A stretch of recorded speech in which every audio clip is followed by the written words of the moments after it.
My husband's best friend's son is getting touchy-feely with my daughter, and that wouldn't be a problem, but I think my husband is his father, so I don't know how to prevent them from going full-on Alabama. Posted by you/Psych Factor. This began as a dark, intrusive thought that I could never shake off, and over the years, it has bloomed into a poisonous flower that infects my entire psyche. I, 42F, am married to my husband Luke, 43M, and he has a female best friend Amy, 43F. I met Luke in college, but he's known Amy since they were about 7. They do everything together and understand each other implicitly. They've always insisted that they are surrogate siblings. Naturally, I, as a new girlfriend, felt a little threatened by Amy and her closeness to Luke, but they both reassured me I had nothing to worry about, that their bond was not romantic and had never been intimate, that Amy really was just the sister Luke never had. I believed them, and it didn't take long for me to forget any insecurity I had about Amy. She became my friend too. She officiated our wedding.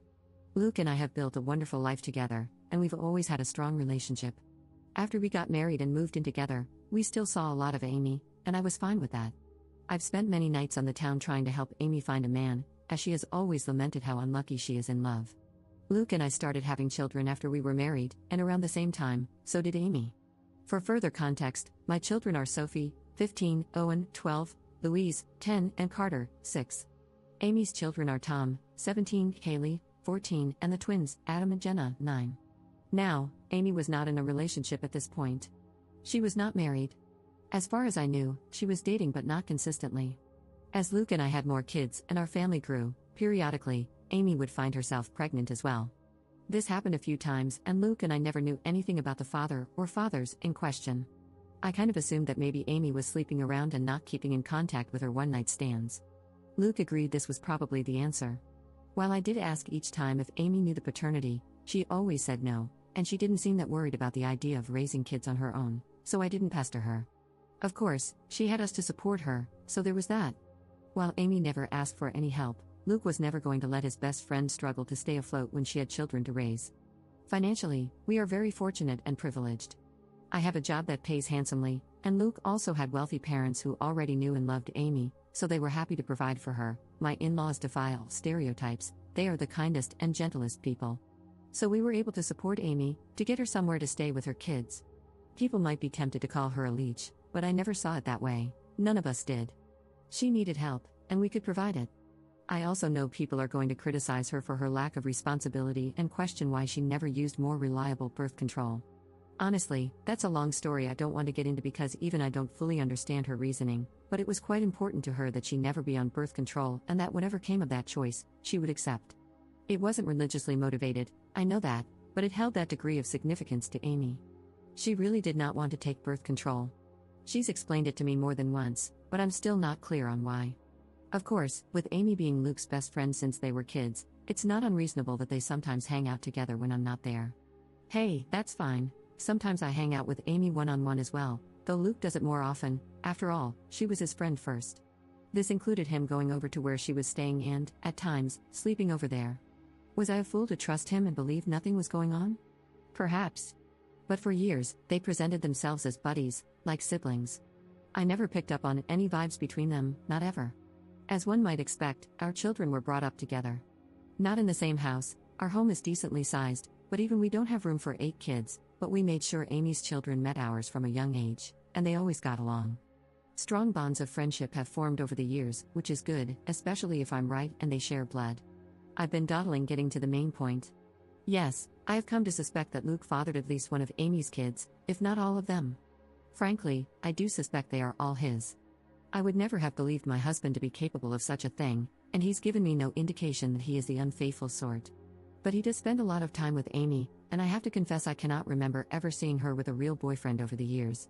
She would talk to men at bars and parties, I would try to be her wingman, and so on. But nothing ever seemed to really happen. So when she got pregnant the first time, I was curious. When it happened again and again, I began to wonder if she had some sort of secret fella she didn't want us to know about for whatever reason.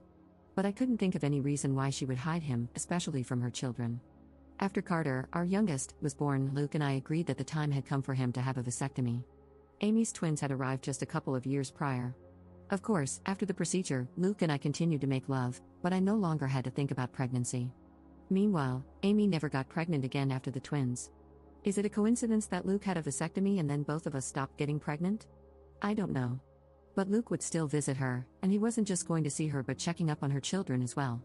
In general, I should have paid more attention to it sooner, but Luke has always acted like a father to them, especially as they've gotten older. He's the father they never had. He doesn't neglect me or our children, not one bit. He's doing double duty. On its own, the idea that he is a surrogate father to Amy's fatherless children isn't inherently suspicious. One could even call it noble. But it combines with a lot of other little things. There is appearance as well. I won't go into specifics of hair color, eye color, or unique physical traits, because I'd rather limit the identifying factors of the people involved and keep this whole thing as vague as possible. But suffice it to say, Amy's children, they certainly look like they could be Luke's. Kaylee has a very unusual allergy that Luke also has. The twins look very much like him, Adam in particular. The older Tom gets, the more I see Luke in his face and personality. While their race doesn't matter, the reality is that Luke is a different race than Amy, and Amy's children look pretty biracial. I could easily believe their father is the same race as Luke. That doesn't mean Luke has to be the father, but it sure seems like it. I have never voiced my anxieties to either Amy or Luke. I don't want to be the bad guy, and, guilty or innocent, I already know they would flatly deny my accusations and be hurt by them. Imagine if that drama reached the ears of my kids or Amy's kids? Either way, Luke continues to spend time with Amy and her children, just as her children spend time with mine. I've hinted to Luke that I feel needy for more attention and wish he wouldn't give as much to Amy, but he either missed my cues or pretended to miss them. I don't want to push the idea that he's favoring her, because it's not even really true. He's never neglected me for her. I just can't shake the feeling that Luke and Amy have been intimate before, likely numerous times. As far as I know, Amy never really wanted to be a mother, either. She wasn't opposed to it, and when each of her children came into the world, she instantly fell in love with them. But motherhood was never really a major part of her life plan or identity. In the grand scheme of things, when we would talk about the future, she would sometimes mention a husband and children, but it never seemed like something she had her heart particularly set on. So, I don't think this is a case of Luke just giving Amy children. I doubt that was the motive for the infidelity, that would have been a side effect. I've been letting this go and turning a blind eye for years. It was a dark thought in the back of my mind after Kaylee's allergy was discovered, but I dismissed it. It got worse after the twins were born, but again, I dismissed it. When Amy stopped having babies, I wanted to feel reassured by that. But Luke had gotten a vasectomy, so if anything, that made my anxiety worse. There have been nights when I wished the twins were younger, that they had come along after Luke's procedure. It's been twisting me into knots for a long time, but I don't want to be the one who rips our family apart, especially since, technically, I could be wrong. Except now, I'm very afraid, because in the last few months, we've had a new development in our kids' social circle. Tom, Amy's eldest, asked Sophie out. Sophie, my eldest. She's really blossomed over these last few years and has become quite the outspoken beauty, so I'm not shocked to see she's getting male attention, but Tom asking her out completely threw me. Sophie said no, but only because I'm quite protective when it comes to her exploring dating, and she knew she'd have to ask me first. I could tell she was flattered and intrigued by his interest and wanted to say yes. She approached me to talk about it. Bless my girl, she did everything right. I think she expected I would see things her way and agree that she could date Tom. Much to her surprise, I very firmly said no. That caused a bit of conflict. She didn't even want to date him that badly, she just couldn't understand why she wasn't allowed to. And I couldn't explain it to her. All I could come up with was, he's too old for you, which he is, but it's not really about that. When Amy and Luke heard, I was so curious to see what their reactions would be. If either of them had agreed with Sophie and tried to convince me that the two of them should be allowed to date, I think I would have been relieved and taken that as proof that I was wrong about something going on between them, wrong about who fathered Amy's children. But the ambiguity continued. They took my side. Both of them put their foot down, though not as fiercely as I did. Luke agreed with me, but he also worried that trying to forbid such a romance would only make Sophie want it more. He's probably right about that. Amy seemed more apathetic to the idea. She didn't want Tom to date Sophie either, and she backed me up, but I don't know, she just wasn't taking it as seriously. She seemed to think it was a fleeting crush. Well, it wasn't. In the months following those conversations, Tom has spent more and more time with Sophie. They've been alone, or with other friends, whenever they possibly could. It's become abundantly clear that Tom is crazy about Sophie and wants to be with her, and he definitely wants to be physical. I've been watching them like a hawk and have noticed his eye wandering many times. While I'm doing everything I can to nip this budding romance in the crib, I also feel somewhat powerless. Sophie hasn't outwardly defied me, she's still just hanging out with Tom as friends. Forcing them to stop spending time together would seem unreasonable and probably encourage more sneaking around. But I'm so afraid that they're already doing just that. My nightmare is that they're secretly dating, doing who knows what when no one is looking. I've observed Tom being rather handsy with Sophie, and she doesn't seem to object at all. And I just don't know what to say. I had considered trying to convince Sophie that Tom is like her brother, but if she doesn't see him that way, I don't really have the power to rewrite their emotional dynamic or the history of their friendship. I've always seen Amy and her children as being like family, but my kids might see Amy's kids more as best friends. The problem, of course, is that if I'm right, if my husband has indeed been carrying on an affair over the years and is the father of Amy's children, then Tom and Sophie cannot be anything more than friends, under any circumstances. End of discussion. It can never happen. But I feel powerless to stop it. Luke has apparently talked to Tom about this, as has Amy, but he is unrelenting and won't give up on Sophie. I think she enjoys the attention and devotion. Tom has even confronted me, asking why I'm so against this when I know him well and know he would be good to Sophie. I didn't know what to say, other than to fall back on her being too young for him. But that won't work forever. If, God forbid, they're still attracted to each other in a few years, they'll pursue this with abandon, and once they're legal adults, there will be nothing I can do about it. Amy and Luke agree with me that Tom cannot date Sophie, but that's all they've really done. They seem to feel just as powerless as I do to prevent teen love. Sometimes, it genuinely feels like they've just given up, choosing to bury their heads in the sand and hope the feelings pass as Tom and Sophie get older. Sure, they're in high school, and it's unlikely Tom will be in love with Sophie forever. But my fear is that she'll let him do something intimate with her before that time comes, something neither of them can take back. I am this close to opening a door I cannot close, this close to screaming at Luke that none of this would be happening if he hadn't cheated on me all these years. If he hadn't been all but raising a second family with his surrogate sister behind my back. Now Luke's son wants to smash our daughter, his actual sister, because as far as he knows, she's just his childhood friend. And it's all Luke and Amy's fault for what they've done. If I speak up, everything gets blown to hell. On the off chance that I'm wrong, I'll be a horrible monster who accused the love of my life and one of my closest friends of doing something unforgivable. If I'm right, it still tears our entire structure apart. The family and social unit we've built over the last several years will be gone, and everyone will be stressed and upset, even if Luke and I don't divorce. If I do nothing, Sophie is eventually going to sleep with Tom and be his girlfriend, and I'm terrified it will happen sooner rather than later, or worse, that it's already happened under my nose. I hope to hell this relationship fades as they mature, but what if it doesn't? What if they stay together for years? What if they marry and want to have children someday? If I tell Sophie the truth about Amy's kids, then everyone else will find out too, and it will ruin so many lives. It would shatter my kids' perception of their father and their Aunt Amy. Luke is Owen's hero. I can't even bear to think about how much this would hurt him. And what about Amy's children? They are innocent in all of this. They didn't choose where they came from, and I don't want to hurt them. Even though I'm not happy with Tom at the moment, a week ago, I saw him put his hand on Sophie's thigh, and I wanted to knock his teeth out. He doesn't deserve the burden of knowing that the girl he's been fantasizing about is his half-sister. It's also messed up, and I don't know what to do. I've been looking the other way and letting my husband and his best friend insult me for such a long time. I thought I could live with it, but this situation with Tom and Sophie has me deeply distressed. Update 3 days later. First of all, wow, I did not expect my post to get as much traction as it did. I was half worried that someone in my family or social circle might find it, especially when someone alerted me that the post had been shared on Facebook. But, as far as I can tell, no one in my family has seen it. I want to thank all of the kind commenters who wished me well.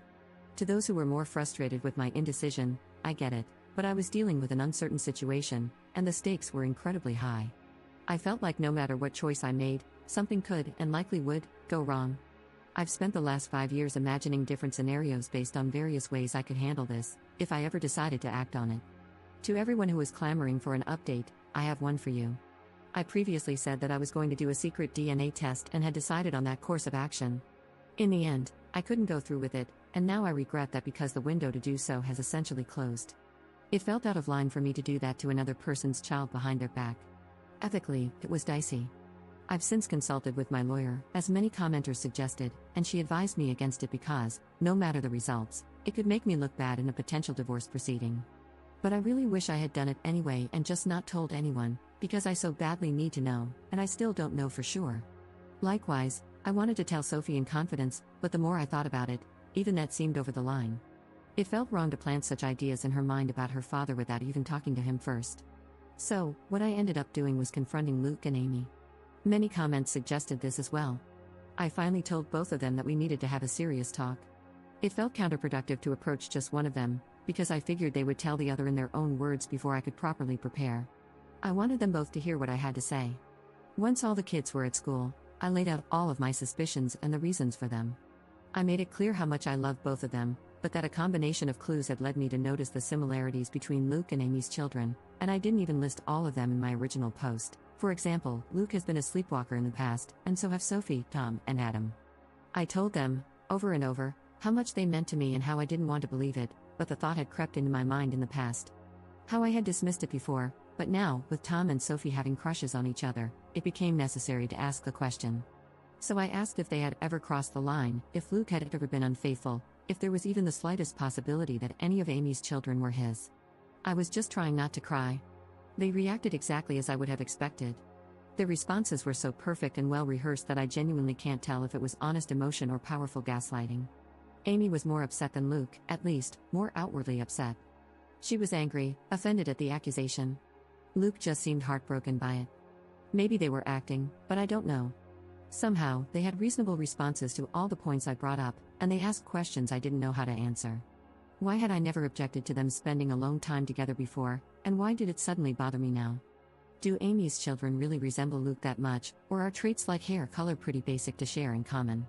The whole family had always treated Amy and her kids as part of our unit, and I had even commended Luke in the past for stepping up and being a father figure to Amy's kids since they didn't have one, so why was I now saying it was a bad thing? What exactly did I want them to do? How could I think such a thing about them? And why had I waited so long to say something? Luke was more understanding than Amy. He respected my feelings, or at least he acted like he did. Amy, on the other hand, seemed to feel more betrayed by what I said. I ended up apologizing several times, even though I'm not sure I did anything wrong. Luke also apologized for anything he'd done that might have made me think he was unfaithful. When I asked Amy more pointedly, if not Luke, then who had fathered her children, she snapped back that it was none of my business. I could tell she was in no mood to get personal or vulnerable with me after my accusations. I'm not proud to say that I lost my temper and said that after everything we had done for her and her children, such information wasn't a lot to ask, perhaps she owed it to us. I regretted the words as soon as I said them. Amy shouted back that I had never done anything for her, that it was Luke and his parents who had kept her afloat all these years, not me. She launched into a longer tirade, accusing me of always acting superior to her. I don't believe I did that, though it's possible I unintentionally gave off that vibe. Luke did his best to calm her down, but the tension in the room was undeniable. I don't know, I just don't know. It's driving me to the edge of madness. There is a way to be certain, of course, not certain of my husband's fidelity, but of the paternity of Amy's children. So I asked Luke, for my own peace of mind, for the sake of our daughter, and for our family unit, if he could please get a DNA test done, a paternity test. I went on to explain that I knew he disliked and distrusted such things, but I really needed this. I could see the pain in Luke's eyes.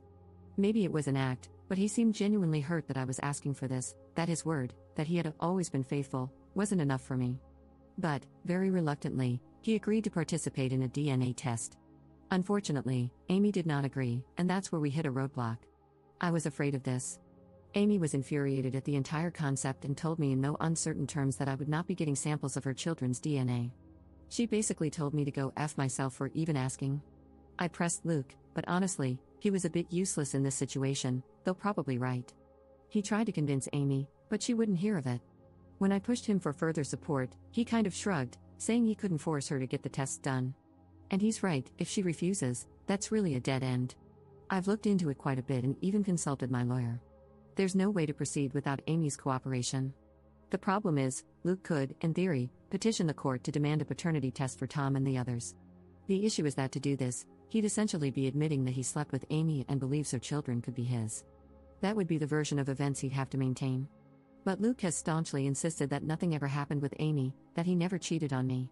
Whether or not he's being honest about this is another story, but he'd have to go on record making a claim that he isn't prepared to make. He is certain the children aren't his and has no intention of fighting for custody of them. So, even though a legal route exists, Luke won't pursue it because it would contradict his insistence on being faithful.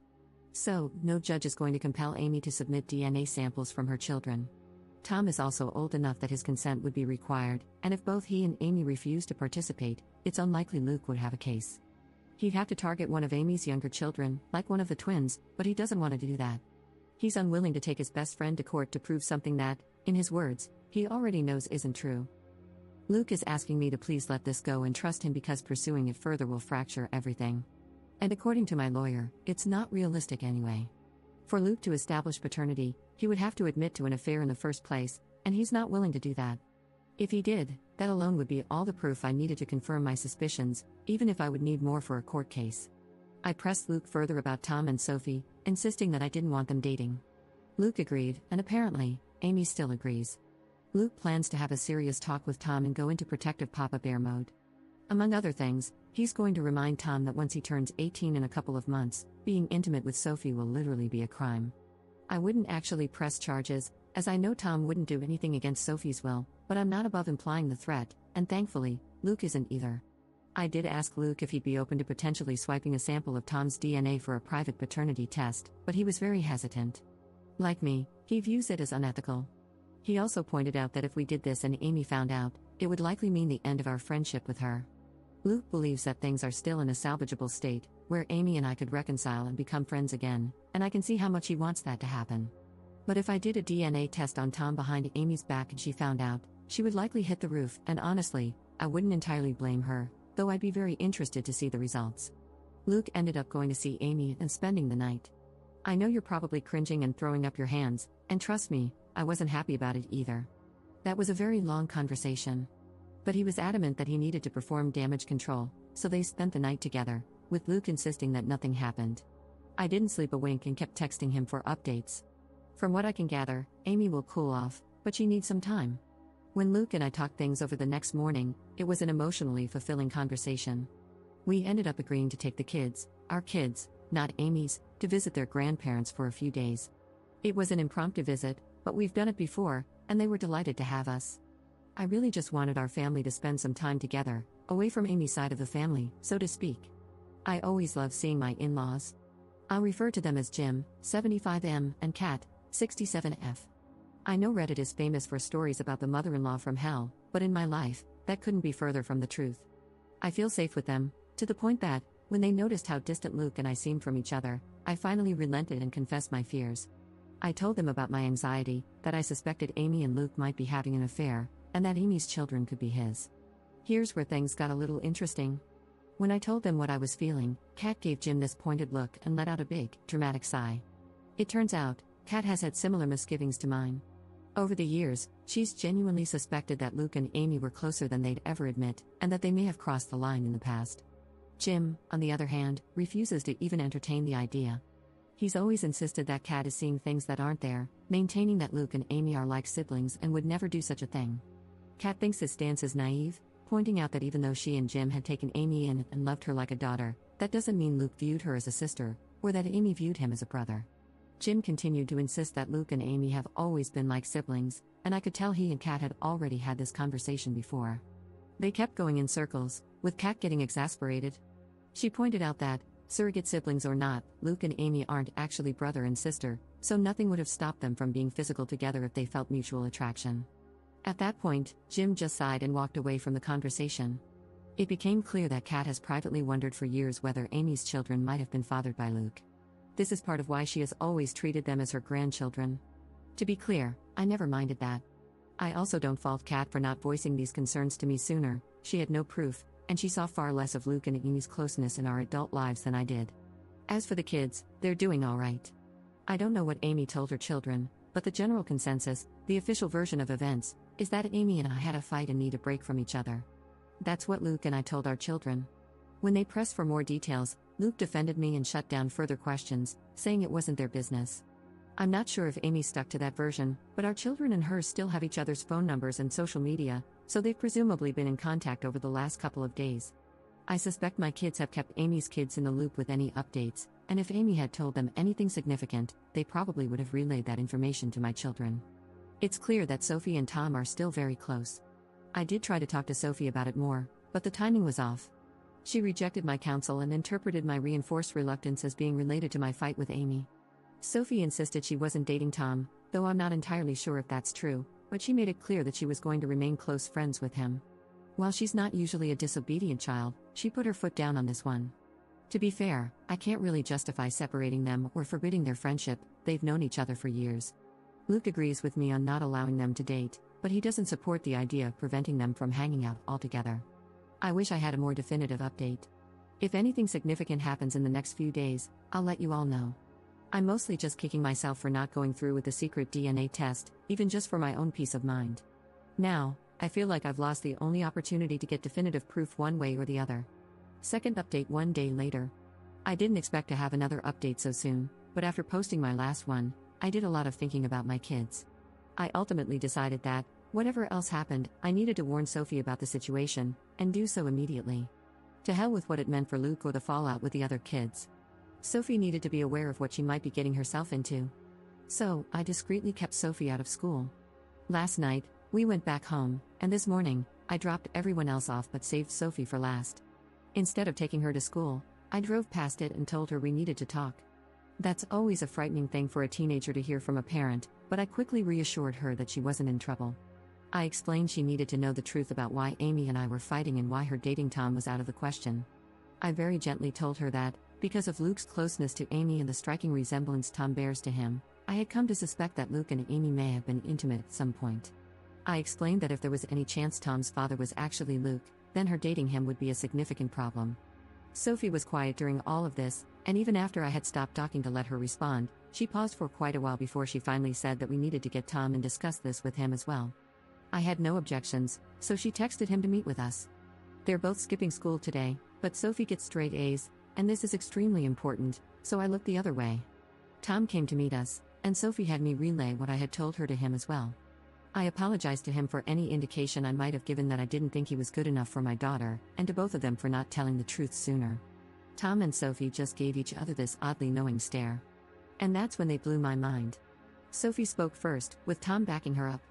They revealed to me that, in fact, they had already known about Luke and Amy, or at least they had strongly suspected. Apparently, Tom had overheard conversations that were questionable, as well as the sounds of intimacy from Amy's room, sounds he would rather forget, but all signs pointed to Amy's lover being Luke. Tom had wondered for a very long time, and back in January, he finally voiced his fears to Sophie. She agreed with him. She had also noticed a strange sort of closeness between her father and his mother. They agreed that Luke was likely having an affair. They also agreed that, because of Kaylee's allergy, Luke might very well be her father. And if Kaylee was Luke's daughter, the rest of Tom's siblings could be Luke's as well. Tom could be Luke's kid himself. The math led them to the same conclusions as mine. So Sophie and Tom came up with a little plan. As it turns out, they are not in love. They never were. They're still just best friends, but they had the same instinct as me. They didn't want to blow up our entire family and social circle without more direct evidence, which Tom has been working on acquiring. Though Sophie very much wanted to tell me the truth, she was hesitant because she knew it would shatter me. She had no idea I was already suffering in silence. Sophie apologized for not voicing her suspicions sooner. Honestly, we both cried, and I made sure she understood that none of this was her fault and that I loved her very much. So, the bottom line is, Sophie and Tom already know they could be half-siblings and aren't actually interested in being a couple. That was their idea for how to rock the boat, to force Luke and Amy to do something about the situation rather than just keep making a fool of me. I also think it was Tom and Sophie's way of punishing them for their affair. Teenagers can be vindictive. So they concocted this idea that they wanted to date. Every flirtation I witnessed, every inappropriate touch, apparently all staged, and for the benefit of Luke, Amy, or both. This was supposed to make them sweat, and Sophie and Tom expected they would jump out of their seats to forbid it from happening. When I was the one who did instead, it kind of threw the kids for a loop. They couldn't understand why I cared more than the actual cheaters. They began to suspect that maybe I knew. Tom confronting me that one time about why can't I date Sophie was him trying to gauge if I knew or not. Maybe I shouldn't be surprised. Sophie and Tom have always been close friends and confided in each other. Maybe I should be a little more concerned about how sneaky they've been, but honestly, I'm just so relieved they're not dating. Sure, they could be lying to throw off the scent, I guess, but they already knew they're likely related and didn't even blink when I told them. We even had a bit of a laugh together when Tom mentioned how he had been a little offended that I was so against him dating my daughter before. I kind of jokingly asked him, "So you don't think she's gorgeous?" And Tom, bless his heart, shrugged it off, saying, "She is, but so is my English teacher, and I'm not asking her out either."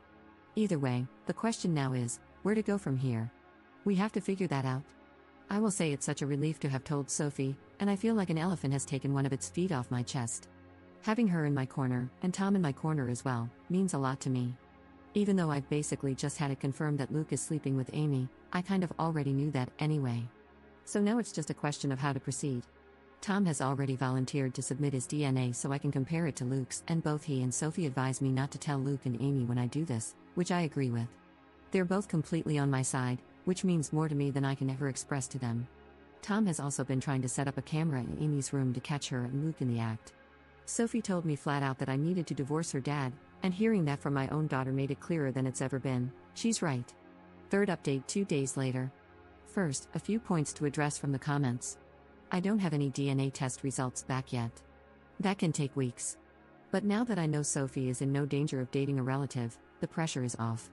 I'll get into this momentarily, but it frankly no longer matters if Luke fathered the children.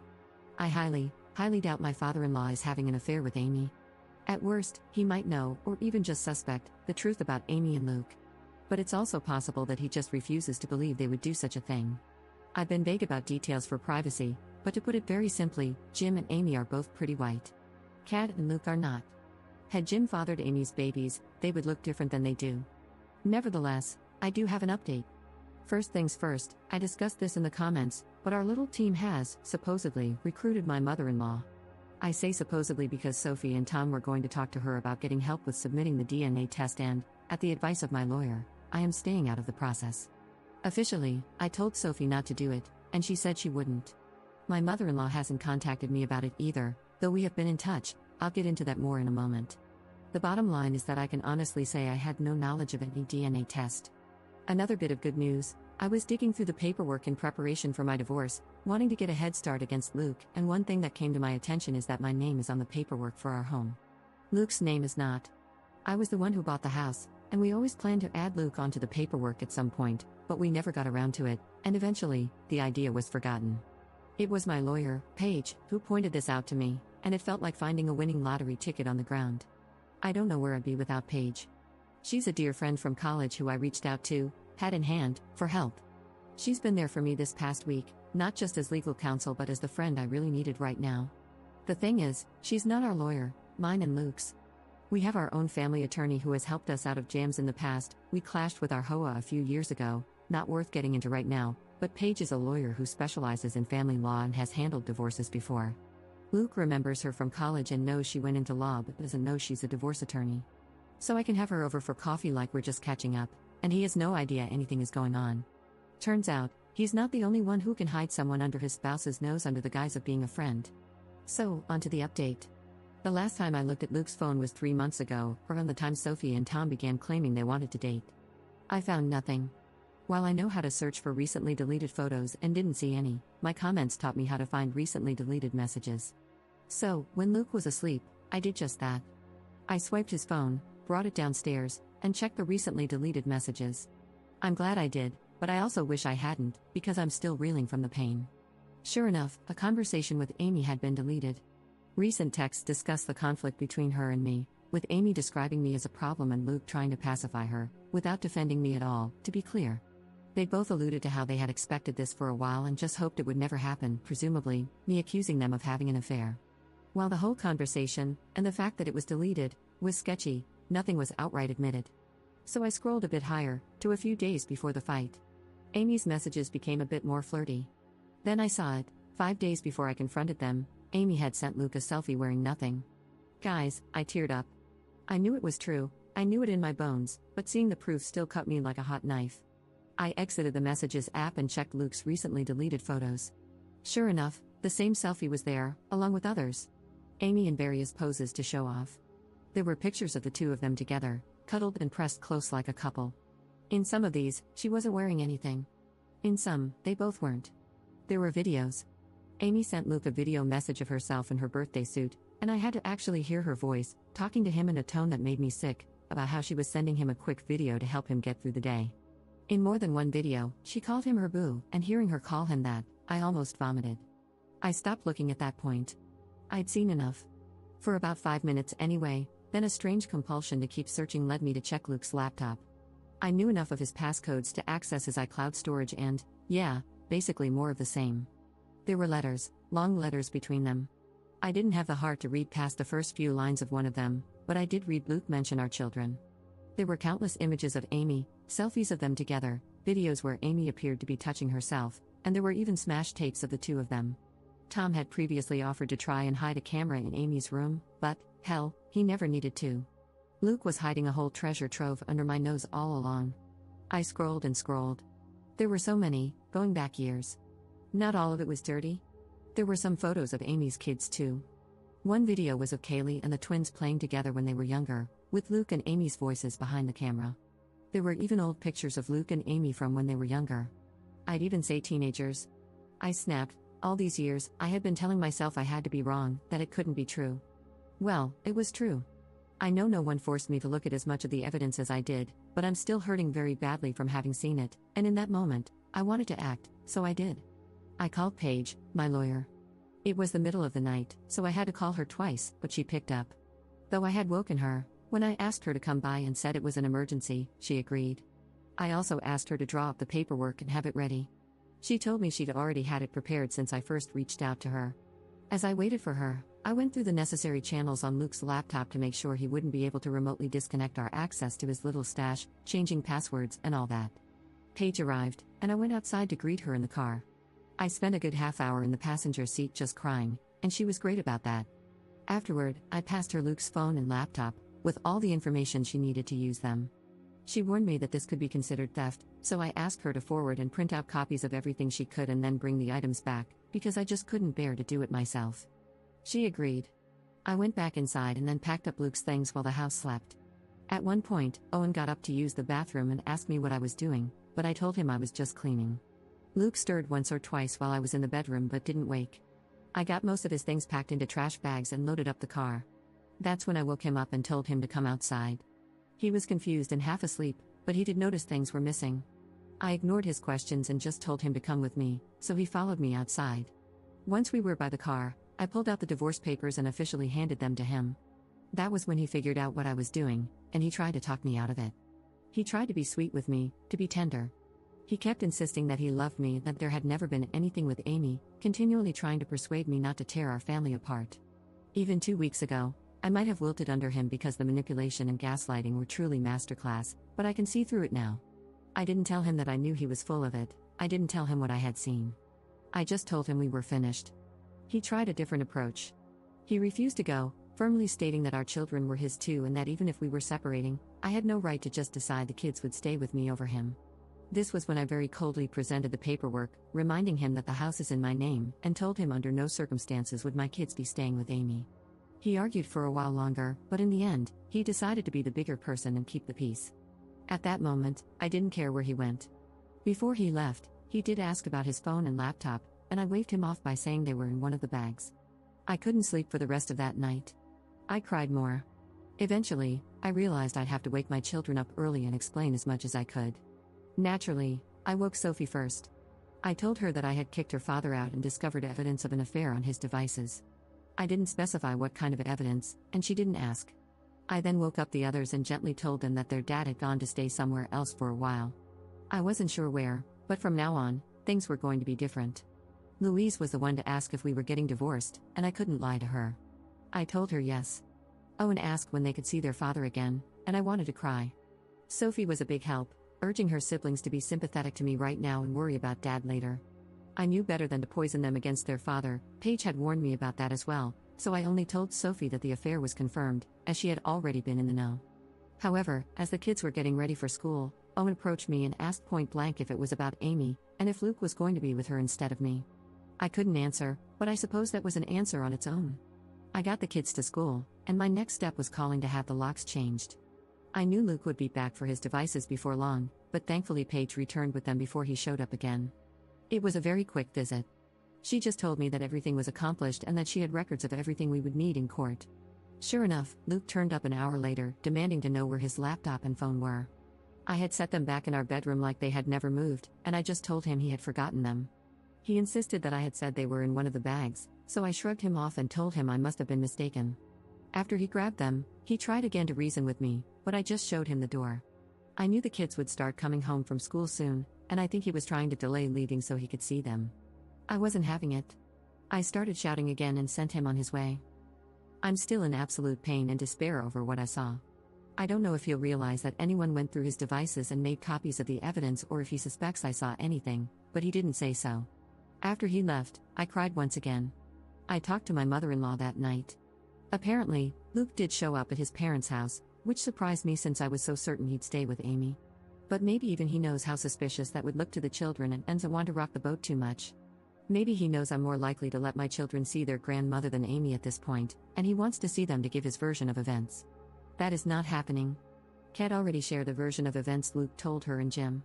He claims I'm having some kind of mental breakdown, that he wishes he could help me, but my paranoia is causing me to lash out and turn violent. I was never violent, I shoved him away when he tried to hold me, that's all. What's so hilarious is that he didn't mention Amy at all to his parents. He didn't even frame it as me falsely believing he was having an affair. Even though that's his story when talking to me, he left Amy out of it entirely when talking to his parents. Kat noticed that. She believes me. Jim doesn't know what to believe anymore. According to Kat, he seemed very troubled by what he heard from all sides. As for Amy, she's been radio silent. Tom has told Sophie that she's acting like nothing is wrong but is clearly stressed out. When her children ask, she makes similar claims, that I'm having some kind of emotional or nervous breakdown and pushing her and Luke away. She doesn't mention anything about my accusing them of an affair but still puts it all on me. Amy hasn't reached out to talk to me directly, and I haven't tried talking to her since our big argument. I haven't told my kids much, just that I'm having disagreements with Luke and Amy, though I made it very clear it's not a question of my mental health. Honestly, I think they all kind of know what's going on. Sophie continues to be my rock, as I try to be for her and the others, and Tom continues to be our spy in the ranks. Right now, my biggest regret is the stress this is causing the children, which I knew it would, but it still needed to be done. My life has fallen apart, but it was never my life. Fourth update 6 days later. In my last post, there were several criticisms toward Paige. You guys will like this update because, as it turns out, you weren't the only ones who had issues with her. Regarding the deed being in my name, it's not an absolute hook, line, and sinker, but Paige is convinced that, combined with the fact that I've been the one paying the mortgage, I stand a very good chance. It could be interpreted as common marital property, but I'm going for primary custody with supervised visits anyway. I'm playing hardball. Some also question whether I should still be posting these, but as long as it's anonymous, I'm in the clear. It doesn't matter if someone who knows me could figure out I posted this, I haven't used any real names or revealed my location, or anything like that. As for the laptop, even Paige admitted that was questionable, but technically I gave her permission, and she was only doing what I could have done on my own. I just really didn't want to go through all of that content myself. As for the divorce papers, Paige had them filled out after I first contacted her. My serving them to Luke was more ceremonial. She still contacted him later to officially serve him and request his lawyer's details. But before he could respond, I had already done something a little sneaky. I reached out to our family attorney, the one who had always represented both me and Luke during our marriage. Let's call him Zach. He helped us out of a jam with the HOA a while back. Contrary to some of the comments' suggestions, I can't just go around consulting every lawyer in town to lock my husband out of hiring them. That's considered bad faith, and judges don't look kindly on it. However, this was Zach. He had been our attorney for years, and I felt I had just as much right to him as Luke did. And I got there first. So, I was able to secure our family lawyer, Zach, and met with both him and Paige. And wow, do they not like each other? Zach brought up some of the same concerns mentioned in my comments, arguing that some of Paige's actions were in the gray area and urging me to hire him instead for the divorce. This caused a bit of tension, as Paige specializes in family law, and this is her expertise. So, I've decided to consult both of them moving forward. Interestingly, Zach actually thinks it's a good thing I made these posts, as they can't do much other than prove my sanity when Luke and Amy try to argue otherwise. Overall, I am doing better. I've been talking to a friend in real life, the mom of one of Sophie's friends. I also have therapy scheduled for myself, and I intend to look into family therapy as well. When my kids ask what's going on, I simply tell them that their father and I are having adult problems and it's nothing they need to worry about. That worked for about a day. Sophie warned me they were planning to confront me as a group, and they did, asking if Dad had cheated on me with Amy. Clearly, they've been talking about it, and maybe they've been wondering for longer than I anticipated. Even though I have absolute proof, I was hesitant to tell them as much, and let me explain why. I wouldn't tell them about the explicit content I found. I would simply say I discovered messages between Luke and Amy revealing their affair. But, with the exception of Sophie, I know they wouldn't be satisfied with that. Carter, curious little sweetheart that he is, would likely want to see the messages himself. So instead, when my kids asked me directly if their dad had cheated on me, I simply said, I believe he did, yes, with as much sincerity as I could muster. I think they believe me. Tom and Sophie are texting nonstop, and from what I can gather, there's doubt among Amy's children as well. They seem to question whether this is really about me losing my mind or about their mother being too close to my husband. I think it's slowly sinking in for poor Jim that what he didn't want to believe is very much possible, and it's happening. I haven't shown him or Kat any of the letters or anything like that. Since they're hosting Luke, I haven't had much contact with them at all, but I did have one phone call with Kat where we wished each other well, and that was nice. In the background, I could hear shouting, and though Kat quickly went outside, I caught what sounded like Jim shouting at Luke. Jim never usually shouts, he's the calmest man I've ever met, so in a way, I'm worried about him, but I'm also relieved that the wool is being pulled from his eyes. According to Kat, Luke is still staunchly denying everything. He was pretty upset when he found out I had poached Zach, though, which gave me a bit of grim satisfaction. The test results came back. Sophie and Tom tested their DNA against each other to see if they truly are blood siblings. Here's a surprise, according to the test, they're not. They don't share any DNA. To everyone who believed Jim had fathered Amy's babies, here is definitive proof that he did not, because the test would have revealed that too. But I never believed it anyway. Sophie has her doubts and wonders if the results were faulty and if we should take another test to be absolutely certain, but I'm not really worried about that. I'm more confused than anything. I was so certain Tom had to be Luke's son. He was too. Now he doesn't know what to think, and I don't either. I obviously now know the affair happened and lasted years, and I know from the letters that Kaylee is Luke's child, or at least both he and Amy seem to believe she is, which confirms they were intimate 15 years ago. Now I'm just wondering for Tom's sake, who, if not Luke, is his father. He does kind of look like Luke, but that might just be coincidence. In general, everything was quiet for a few days, until it wasn't. Until she finally showed her face, my best friend Amy. I'm so happy I installed Ring cameras everywhere, as you are about to understand. Sure enough, Amy turned up on my doorstep and asked to talk. She had a relaxed demeanor and did not raise her voice. Assuming she was approaching me on Luke's behalf, I told her that I wasn't interested in talking to her and to just go away. She did not leave, but she didn't make a scene either. She persisted in telling me we needed to have a conversation. The kids weren't home, and I did have cameras inside. I was also recording her on my phone and being discreet about it, so eventually I relented and let her in. I don't know if she realized she was on camera. We sat down on the couch, and she instantly got into the reason for her visit. Turns out, she and Luke know, or suspect, that I procured damning material from his laptop. Amy accused me of going through his devices and told me that anything I found was not my business and that I needed to delete it. That was all she had to say. No apology, no admission of guilt, didn't take responsibility for her own behavior. Hell, she might have known I was recording her, because she didn't even directly acknowledge what the sensitive material on Luke's laptop actually was. So I confronted her, letting out some of my anger. I asked how she could have the nerve to make demands of me. I asked her why she and Luke would do a thing like this in the first place. Why had they seen fit to spend all these years betraying me? I posed the question that I'd been wondering about for a long time, and as I expected, I got no answer. Literally, Amy didn't seem to really hear me even as I confronted her. She seemed like she was stressed, panicked even, but she was keeping it under wraps. She ignored my questions and accusations and just kept telling me to delete whatever content from Luke's laptop that I had. She said that if I wanted to divorce Luke, that was my call, but not to drag her into it. Oh, that made me so mad. I kept my temper, but I did snap back that she was already very much in it. Amy just kept repeating herself, telling me to delete whatever I found, so I just refused. I asked her, point blank, why I should. Why did I have any reason to? Amy got more aggressive, raising her voice. She was trying to intimidate me, but I held my ground. She told me that this wasn't about me and that I needed to just do as she said, that it was very important. So, I asked again, why? And yet again, she would not answer. So I asked her if Luke had sent her to do this or if she had shown up on her own. No answer to that either. It was like talking to a brick wall. So I asked her to leave. Just as I'd been afraid of, she wouldn't go. She refused to leave until I had deleted everything I'd found in front of her. I couldn't help laughing. I told her no, that wasn't going to happen. This was where I could see her starting to freak out more.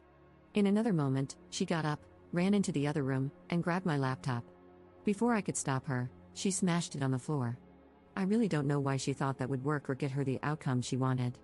I think she was just panicking.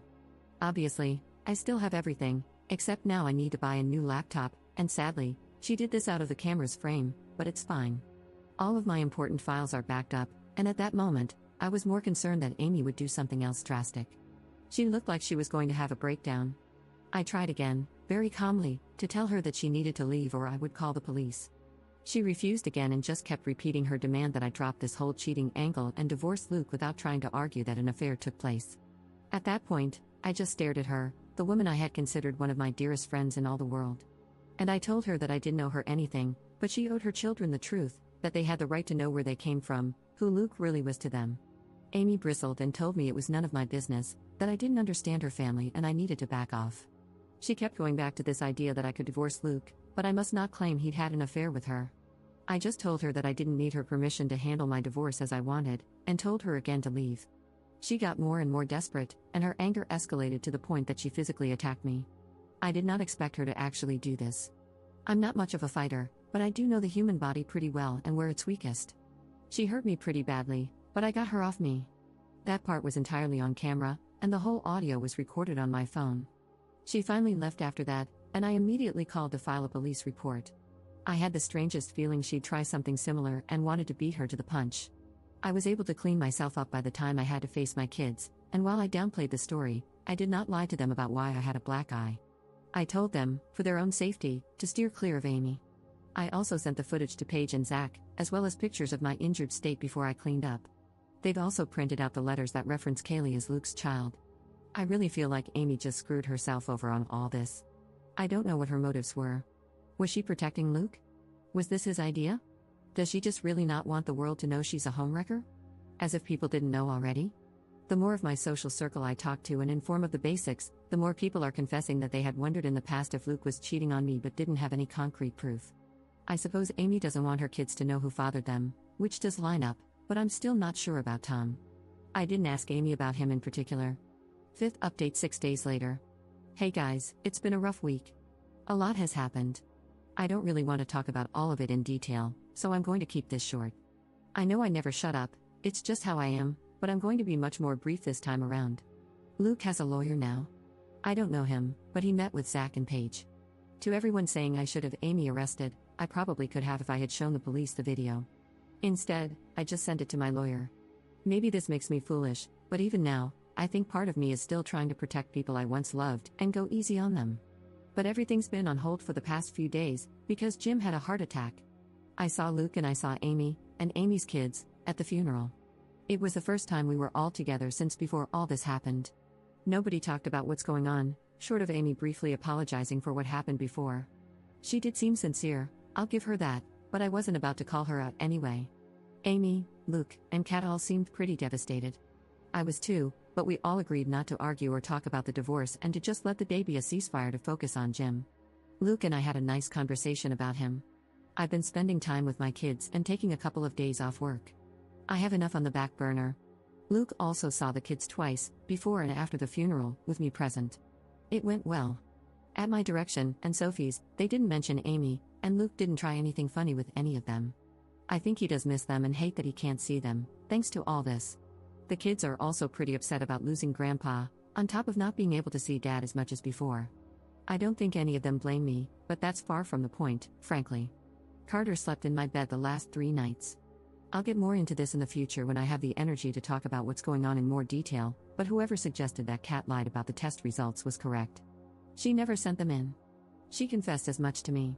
I guess she didn't feel comfortable going behind her son's back. But she felt comfortable lying to me to protect him? Until she didn't, until she felt guilty, and she came clean. Under the circumstances, I'm not angry with her, but I know better than to trust her anymore. As far as I know, she did not tell Luke about the test, but it means Tom could still be Luke's son, probably is. My lawyers finished going through Luke and Amy's letters with a fine-tooth comb. The bottom line is they definitely found what it was that Amy didn't want me to see, and I now completely understand why she was so panicked. It has to do with why Amy and Luke didn't marry conventionally. They did something very bad. But this is genuinely something that I'm not sure I should be talking about, even on an anonymous internet post. I haven't even been able to collect my feelings about what Amy and Luke have done, especially with everything else going on, so I don't know if I should be more explicit. I'm sorry, I know that's not what anyone wanted to hear, but please try to understand. Paige agreed with me that when in doubt, don't post it. I've told my lawyers to put a pin in it for now because I'm in no fit state to figure out how to proceed with it or if I should use it against them. I'm just feeling like crap, honestly. It's difficult not to blame myself for Jim. I can only imagine Luke and Amy are blaming themselves too. I know they're bad people. I don't forgive them. But this tore them apart as it did me, and I think all three of us feel like the divorce stressed Jim out to the point where it may have contributed. He already had heart disease. And in particular, I blame myself for showing him what I showed him. I showed him proof of the affair shortly before he died. I'll be carrying that with me for a very long time, even if I shouldn't. I'll update again whenever I do. I'm sorry.